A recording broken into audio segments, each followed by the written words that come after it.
So this is a guy I've been messing with for a few days now.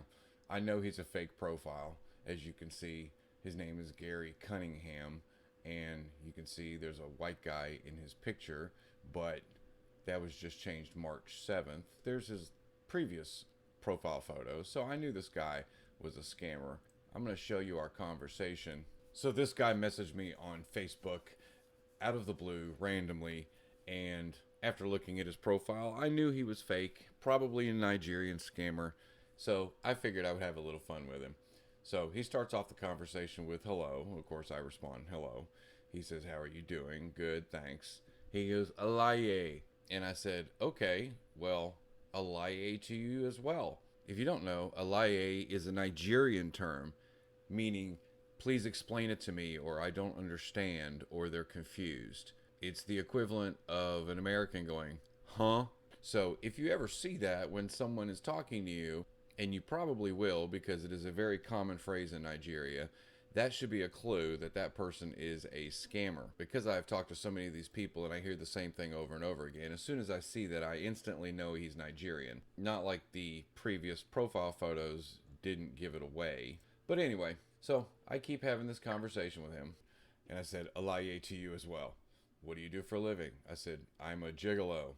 He goes, "Oh, cool." Yes, it is. And then he wants to send me $150 right now. I said, "Oh my gosh, that is so nice of you, but not necessary." "Oh, cool."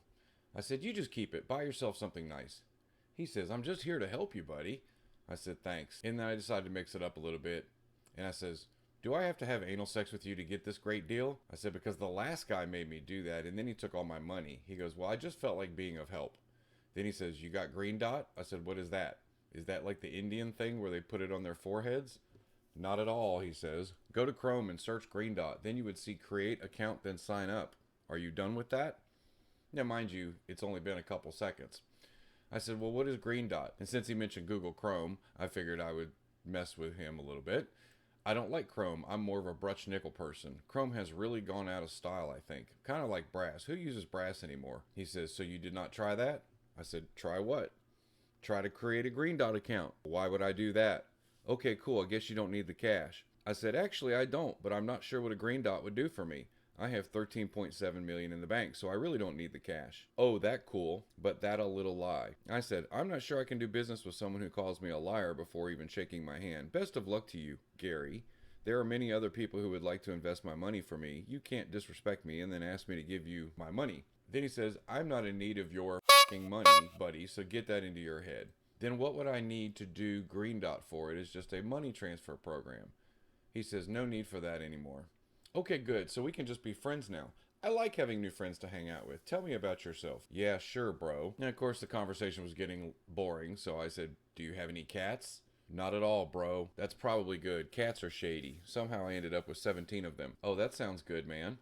"Cool. Can we hang out?" "Sure. Send me your address." I said, "Do you want my Gmail?" "No, your home address to come."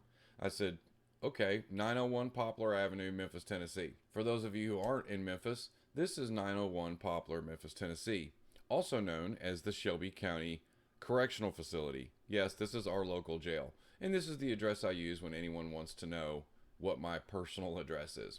901 Poplar, Memphis, Tennessee. "Oh, cool. When can we meet each other? I guess we should fix a date." I said, "You tell me when, bro. I'll be here." "Okay, let's make it next week." I said, "Okay, great. Just let me know exact date and time and I'll be there. And I will cook for you and then we can get close on the couch and talk about other things. We will put in a sweet romantic comedy and laugh together." "Sure," he says. So the next day he reaches out to me. "Hello, buddy." "Hello. How are you doing?" "Okay, thanks. I'm ready to come to your place next week." I did not respond. He says, "So I need your help. Are you ready to call me?" And then 2 seconds later he calls me. He says, "I want you to help me open Greendot account so I can use to receive money from my place of work." Apparently they've never heard of direct deposit. He says, "So I can use the cash to come over to your place." I said, "Yes, you may use your cash. This is America. Anything is possible." He says, "Will you help me create Greendot account?" And then he calls me again. I said, "What is Greendot? Is that like the Indian thing that they put on their heads to tell people they're married? I always thought that was weird." He says, "Just go to Chrome and search for Greendot and you will see create new account. Then create new Greendot account." So at this point I decided I had to start messing with him a little bit. I said, "Did you know Indians only bathe once a week?" "Sure," he says. I said, "You did?" He goes, "Yeah." I said, "Wow." He says, "You got any local bank?" So I ignored that and continued on. I have figured out why they always smell funny. I thought it was because they only bathe once a week, but it's not. Do you want to know why? He says, not at all. I said, cool. It's because of the spice content in their diet. He says, yeah. I said, it seeps through their pores and exudes a pungent scent. He says, that's funny. I said, isn't it? Some people find it offensive. I did too. I will admit that. He goes, okay, forget about that, buddy. I said, but once I realized it wasn't their fault, I felt bad. He says, okay. I say, so then I made a point to be friends with Hindu people whenever I meet them. All right. I said, I'd usually start with, I'm sorry I always found your people stinky, so I'd like to formally apologize, because I don't want them thinking I'm a racist. I was more of a smellist, not a racist. Okay. I said, you could be white, but if you stink, you stink. That would offend me. Well, not so much me as my olfactory senses. Then Gary, who has been trying to scam me from minute one, says, just stop that or I will block you. You talk too much. I said, did you know that a dog's olfactory senses are 360,000 times more sensitive than a human's? Why would you block me? I thought we were friends. You started the conversation. Okay, Gary, I'll stop. I'm sorry. He goes, but it's too much. I said, what do you mean? He goes, I don't like stress. Me either. I'm sorry if I stressed you out. Okay, no problem. Thanks, Gary. You're the best. Yeah, man. So what do? I'm a business person. Well, that's cool. What kind of business, if I may ask? I'm a business person too. I help deliver goods to other states.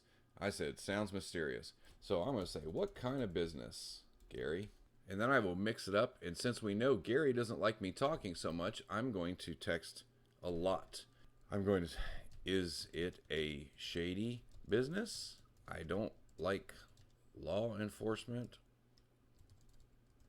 or any imperial entanglements. And since I threw out a Star Wars reference there, I think I'll start randomly on some Star Wars talk. I should be able to get Gary to block me here shortly. Gary, I need to ask you something very personal. I'm going to ask him, what is your midichlorian count? This is important to me so that I know I can trust you. I'm guessing Gary, the Nigerian American person, doesn't have any clue. I'm going to tell him mine is approximately 17,000.